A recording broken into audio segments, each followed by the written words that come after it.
Sir, केळीचा जो भाव होता 3100 वरून जवळपास 1000 रुपयापर्यंत आलेला आहे. फार मोठी तफावत दिसत आहे. जिल्हाधिकाऱ्यांना निवेदन दिलेले आहे. काय मागणी आता जबाबदार कोणाला करणार? आज आम्ही केळी उत्पादक शेतकऱ्यांची कवडीमोल भावाने खरेदी केली जात आहे.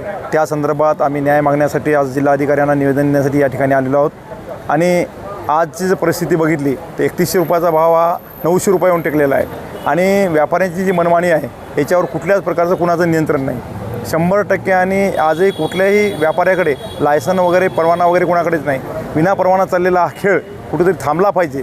आणि यापूर्वीही जिल्हाधिकारी साहेबांनी या संदर्भात बैठक घेतली होती आणि त्यावेळेस व्यापारी आणि शेतकऱ्यांना एका जागी एकत्रित बसून त्यावर नियंत्रण कसं आणायचं हा मुद्दा ठरला होता. परंतु त्याला पूर्णपणे केळी व्यापाऱ्यांनी त्याला म्हणजे केराची टोपली दाखवली आहे.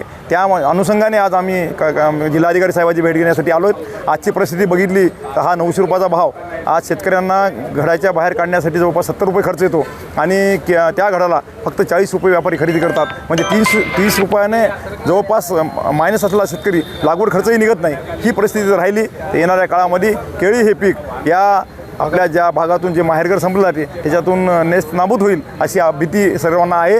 आणि हा आवाज कुणी उठवत नसल्यामुळे एक सामान्य शेतकऱ्याचं शिष्टमंडळ आज या जिल्हाधिकाऱ्यांकडे धाव घेऊन आलोत. याच्यावर निश्चितच काहीतरी तोडगा निघाला पाहिजे ही अपेक्षा आहे. अन्यथा जनआंदोलन छेडण्याशिवाय आणि शेतकऱ्यांनी आंदोलन केल्याशिवाय पर्याय होणार नाही.